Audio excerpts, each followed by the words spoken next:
But we weren't very practicing. We would go to church just a few times a year for Christmas and Easter and the holidays. And God only existed on Sunday in church in my family and not outside the church. And many American families are like this. I've always been a very logical thinker. And when I was about 11 or 12 years old and I started thinking for myself, I asked myself, does God exist? And this question I felt was pushed on me by a clash between science and religion, or rationality and religion in America.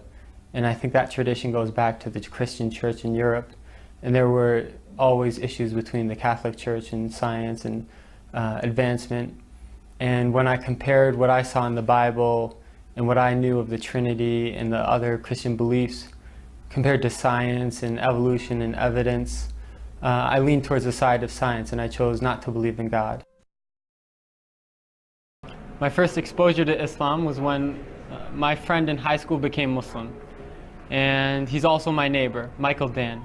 And when Michael became Muslim, he changed a lot. Before Islam, he was doing a lot of things that were messing his life up, and he was really going down the wrong path. And he became Muslim, and when he was only 15, and he changed, and he left a lot of the things he was doing, he picked up a lot of good habits. And I asked him, what forced you to change? What made you change and become like this? And he explained that he's Muslim now. And at that time, this was before September 11th, people in America really didn't know a lot about Islam. And even today, they don't know a lot. And I asked him, what is Islam? Who are Muslims? And he explained to me about Muslims. And I was surprised that Islam is very close to Christianity and Judaism. And it made a lot of sense to me that there's one God and there's prophets and messengers, but none of the prophets have divinity. Rather, they're just sent by God and they're humans like us. And I didn't really want to become Muslim at that time, but it just made sense to me logically. After a while, I read a book called The Autobiography of Malcolm X. And in that book, I really appreciated the image that Malcolm X presented of Muslims, and I wanted to become Muslim after that. Because I saw in Islam a solution to racism and a lot of other problems in America.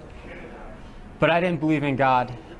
However, I read a passage where Malcolm X said, if you take one step towards God, he takes two towards you. So I left eating pork, and I left some of the things that are prohibited in Islam with the intention that God guide me.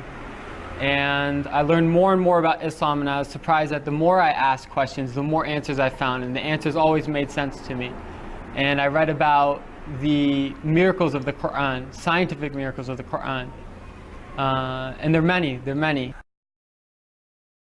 I'd like to add that Islam is the most beautiful thing in my life and the source of all goodness. It's a message that every soul finds tranquility with, and a sense of purpose and fulfillment and true happiness. And I encourage everyone to take a step towards God, and they'll find that God takes two steps towards them. Because this is a light from Allah. And any way you look at the light, it comes out to be true. And so if you ask questions and you prefer to look at it from science or from your soul or from people, go whichever way you want, and I'm sure that you will find that this is the message you've always been looking for.